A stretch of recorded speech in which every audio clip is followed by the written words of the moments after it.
Hello, friend, and welcome back to another episode of Artworks for Teachers. I'm your host, Susan Riley, and today it's just you and me, my friend.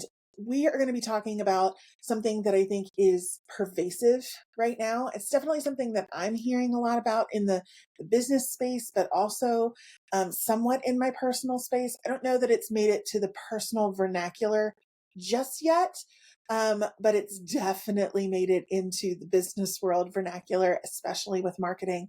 And that is the trust recession. Have you heard this term before? The trust recession?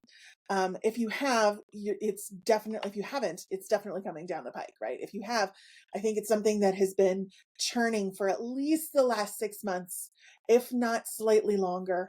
And it's something that if we're thinking about this in marketing perspectives or in the business world, what people are talking about in terms of the trust recession is in regards to AI and having our marketing and make sure that we are building trust with people because people are seeing AI everywhere. They don't know what to trust. They don't know what to believe.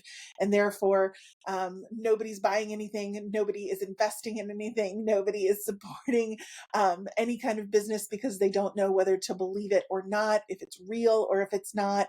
It's a very real, ironically, it's a very real concern right now, and I think that makes a lot of sense, right?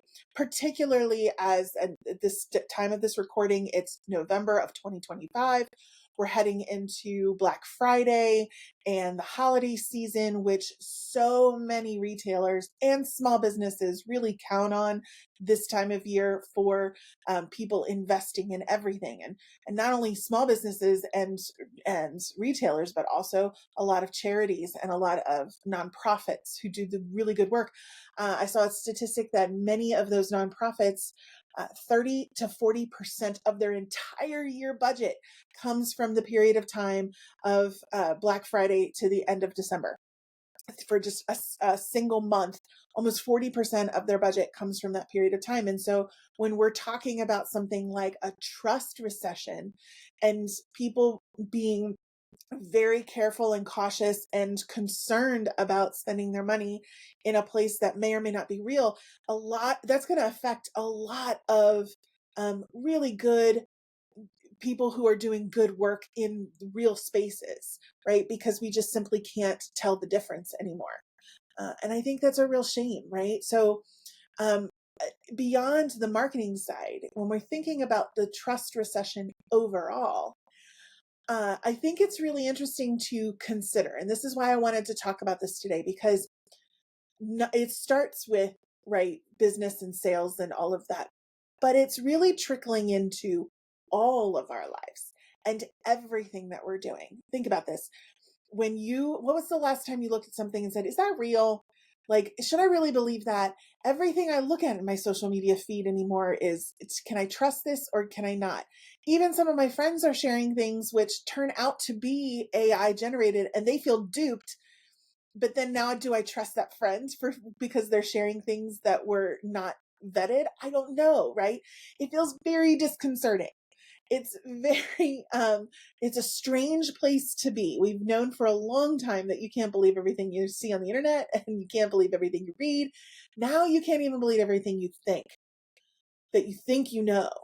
And personally, that is scary. That causes a lot of us to just kind of, stop in our tracks. I think of like the cartoon character that just backpedal, stop, right? It makes us do that because what do we know is true or not? What can we believe anymore? And that's really disconcerting. Now, not only that, but our children are seeing this as well. I can tell you more times than not, my daughter can identify whether something's AI generated or not, even if it's just text. Um, but at the same time, it makes her so much more jaded when it comes to just taking something at face value. There is a beauty of just being able to walk into a room and assume the good, right? And unfortunately, our children are learning to not do that, to question literally everything. And while there is some merit to that, perhaps, I do believe that if we're not in a trust recession, when it comes to our children and what they're thinking in our personal lives and how we teach and in our classrooms and our schools and our communities. If we're not in a trust recession, we are definitely in a trust deficit, right? And so I've been thinking about this and all of the reasons that this exists, yes, but also what can we do about that? Every generation has this thing of, oh, the good old days, right? And what it used to be like. My concern is that if my child looks back at this and says this was the good old day, what is coming for her, right? And for all of the other children that come after her. And so I think we need to work very hard at building trust, building vulnerability, understanding what that means, how to trust each other, how to build discernment over time. And I think definitely the arts can actually help us do that. And not just the arts, but also any kind of creative, critical thinking can help us through a trust recession and through any kind of trust deficit. So what I want to share today are 4 things that I think are going to help us get through a trust recession in our classrooms, with our students, and maybe even with ourselves. So the first one is strategies that connect. So when we're in our classrooms, anytime we can leverage a quick strategy that not only teaches something and connects to our classroom and our standards and our content, but also simultaneously connects us as facilitators with our students so that we are building bonds and relationships. We are strengthening that trust bond. We are investing in the trust account so that when recessions happen, we have money in the bank, right? We have that investment in the bank. And so when we start to think about what are some ways that I can build trust in my classroom, I like to start at the very beginning with just some simple strategies. And I'll give you a couple. So one is really easy, see, think, wonder, right? First of all, this is a really, and I've talked about see, think, wonder a lot. It's a go-to strategy for a lot of folks. It's almost ad nauseum, but here's why I like it in terms of building trust. One, it slows everybody down. It allows us to take a breath and have a conversation around what we're seeing, what is being presented to us as something true. We can, even the youngest of children, even kindergartners can do this. And the conversations that you can have, while they are wildly different from a kindergartner to a 12th grader, are still really powerful. And it is in the conversation that we build the trust between that student and us, because when they are sharing what it is that they see, or questions that they have, or what they're thinking around what it is that they're being presented with, right? It's vulnerable to share at some point.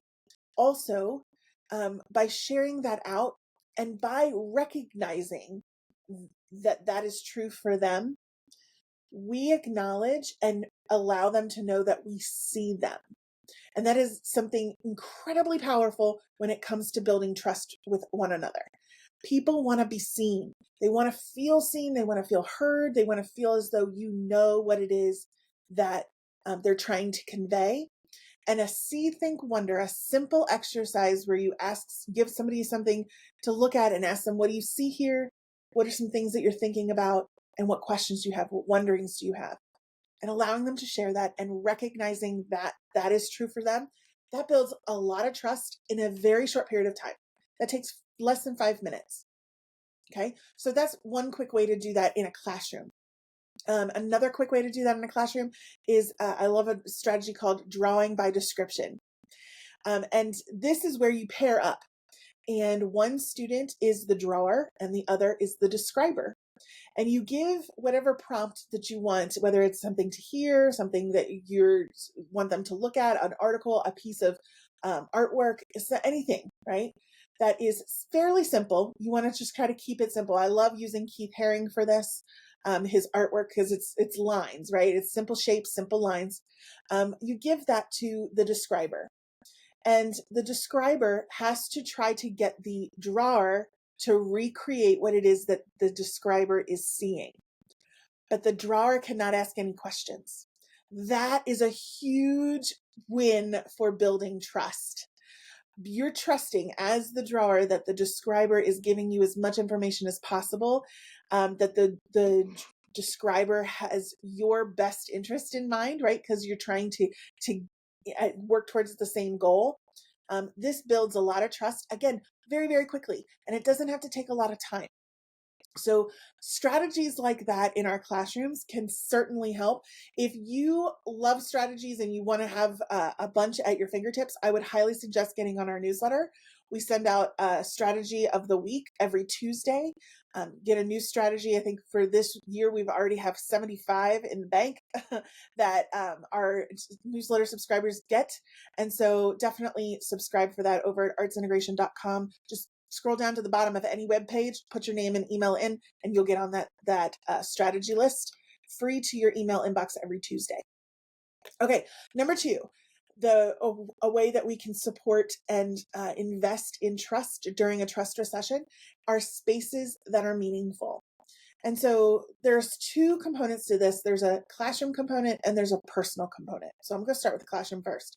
When we are building spaces, our classrooms, our classroom communities together, we want to make sure that they're meaningful for our students. This is why when we're talking about student engagement, we're talking, and all the buzzwords around classroom management and student engagement and student apathy and all the problems, right?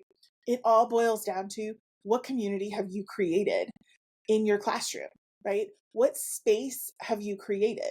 If you create a space of trust and a space of experimentation where it's okay to not get it right the first time. In fact, it's encouraged. And this is how learning happens, right? And we break it down, and students and your children in your room know that you and this space are safe for them to be able to try and experiment and fail and get up and try again and try something different and, mess up 1,000 times when it comes to personal relationships with their friends and all of the things that goes into learning how to be a good human, as well as learning how to read and write and work with math problems and all of the sciences and, all of the things that we're learning in schools. When the space, the environment for them is a safe space first, and also is relevant and meaningful for them, that is when trust is built. It is not only in a safe space. Safe is first. We know that. Maslow. Hello. But this is the piece that a lot of people miss. If the space is not meaningful, if it's not relevant to who they are and what their interests are and what their goals are and what they see and what their end game is, what reason do they have to stay there? Right? Again, it's about feeling seen and heard. And yeah, we're living in a time where kids, their number one job that they want to be is an influencer. I want to roll my eyes so hard at it, but it's true, right?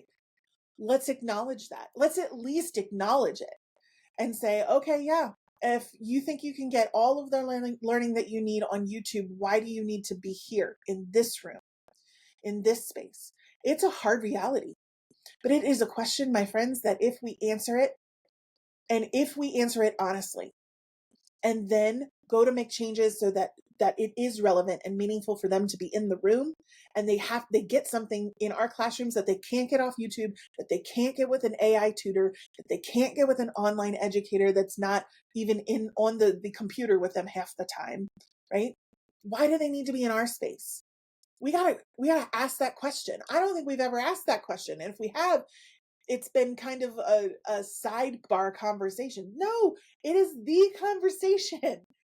Because when we make that classroom the place that they need to be, that's relevant to them, whether that's connecting with their what they listen to in terms of music, the art that they like, the what they're interested in, whether it's WWE on Monday nights, I don't know, whatever it is, knowing the kids that are in your classroom and then making your space relevant to those children, you build immediate trust with them, so that when the hard stuff comes around, when it gets challenging, when the real work that we're trying to do with our students begins, they're willing to do it. They're willing to work. They're willing to put it in. because they know, they trust you. They trust that you have their interest at heart. They trust that you know what's meaningful for them. And therefore, because you're presenting it, it must be meaningful because this is a meaningful space, right? Now, here's how I know that's true. Because as educators, we want the exact same thing when it comes to our professional development and the things that are required for us to be in a room with somebody else. I don't want to go to a PD where somebody is talking about, something that has nothing to do with my career aspirations or what I'm currently struggling with in my own classroom. I don't want to sit there. Why should I? It's not meaningful to me, right? It's a waste of time. And you and I have sat in those meetings 1,000 times and we get resentful. And you want to talk about a quick way to strip trust from someone to cash out in that trust bank. That's it, right? And so, if that is true for us, it's also true for our students. So one of the things that we need to really work on as educators, not only creating that space in our classrooms, but also cultivating professional spaces that are meaningful to us. So whether that is creating a monthly staff meeting that's actually relevant to what's going on in the school and with our staff, great, right? Like, let's have educators share best practices and what's working. That's a wonderful way to do it. Another great example is to go to conferences and events that are actually built for what your challenges are and are going to give you the tools that you need to empower you to go and make the changes that are necessary, right? So I'm going to do a pitch for the Arts Integration and STEAM conference that's coming up in 2026, right? If you haven't secured your ticket, I'm going to tell you right now, just go do it, right? Go to artsintegrationconference.com and do it. And it sounds like I'm pitching. I'm really not. Here's what I'm telling you. If you're sitting here in this space listening to this podcast, you are definitely interested in arts integration, STEAM, project-based learning, AI, tech tools, how to make the most meaning for our students in the 21st century. You got to be in the room where that's encouraged and embraced and that it's happening, right? Because when you're in the space, it's relevant to you, it's meaningful for you, and, right, you'll build trust with others. You will build the network that you need in order to know that when you see something crazy that happens, you can go back to the people you met at that conference, to the people you learned from at that conference, because we're all teachers at that conference. We're all educators. We're all learners. You can go back to that network and ask the questions. Did you see this? Is this real? What should I do here? And it gives you a trust network, right? Just like building that space in your classroom. Third, on developing in a trust recession, it's got to be about developing trust in ourselves, right? I think this is the hardest one. I think this is definitely the hardest one. It's the hardest one to admit. None of us like to feel foolish. None of us want to feel like we've been duped in some way, right? And by saying we've got to develop trust in ourselves, that's exactly what we're admitting. But I'll also say that we have all had trust damaged. And so we need to find a way to build back trust in ourselves. And I find the easiest way to do that is to invest in ourselves in whatever it is that we want to grow in. So if you want to learn how to be a better cook and cook new recipes for friends and family, you invest in taking a cooking class, right? You invest in yourself. Because the more you get empowered and you know about that subject, the more trust you have for yourself, the more you build that trust in all capacities of your life. It's not just about the cooking class. It's also that, okay, I've built trust in myself here. I know I can do it. I can trust myself in other ways too, right? So building that is going to be really essential, whatever that means for you. As a teacher, invest in PD growth in areas where you really want to grow and you really want to get better, whether that's arts integration certification. You can do that. And so many people have done that and it's changed who they are as teachers fundamentally. Or if it's as simple as taking just a pottery class, because you've always been curious about pottery, right? Don't limit yourself to just your own, academic growth. Look at all areas. But we can only develop trust in ourselves when we invest in learning about ourselves and learning more and expanding that and growing into that deeper connection with ourselves. And last but not least is discernment. developing the skills of discernment, knowing how to look at something critically and ask the questions that are needed to identify whether something is true or not. And this, my friends, this is going to be one of the keys of the new future that's coming up. And we know it. We all know it.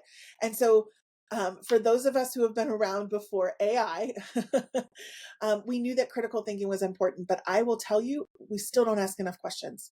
And we don't ask questions that matter. Sometimes when I'm sitting in meetings with people, I'm wondering, is this really what's going to matter at the end of the day? Are we really talking about the things that are meaningful and that matter or not? If we're not, let's stop wasting our time. Let's get to the real issues. Let's talk about the real things. Let's ask the questions that are going to make the biggest difference. And that is what leads us to discernment. Okay. So, and I also want to make one more point here. Discernment also lives in community. It's not a solo act. I think we try to make it a solo act sometimes, but when we're working with others and we're constantly in community with others, it helps our discernment to develop, right? Because we're put into situations where we have to develop it. So getting into small groups, building community with others, networking, looking at how do I build my team, the people that I want to be with, the people that I want to trust, and then cultivate that trust with questions and topics that are interesting, maybe a book club or a small group, a cappella group that you want to get involved in, and then go out afterwards and talk with each other, right? Getting to know one another and building that community is so important. And in a time when we are becoming more and more isolated, I think discernment lives within the communities that we develop. So if you are facing a trust recession right now, personally, professionally, or in the world at large, I hope that these 4 ideas were helpful for you today and that we learn how to build our trust back again. I think it's a sad thing to lose. It's a scary thing to lose. But I think if we lean on one another, we really take a look at how do we build this back and invest into our trust bank when deposits get made and withdrawals happen, we still have enough in the bank that we can come back to and understand that at the end of the day, people are still good. People are still good and they want good things. And we can do things well together. So thanks so much for joining me this week. Next week, I'm excited to share that my good friend and colleague, Sally Baker, will be with us. And she and I have a big announcement that you're not going to want to miss. So I hope you'll tune in next week. Thanks, everybody. Bye for now.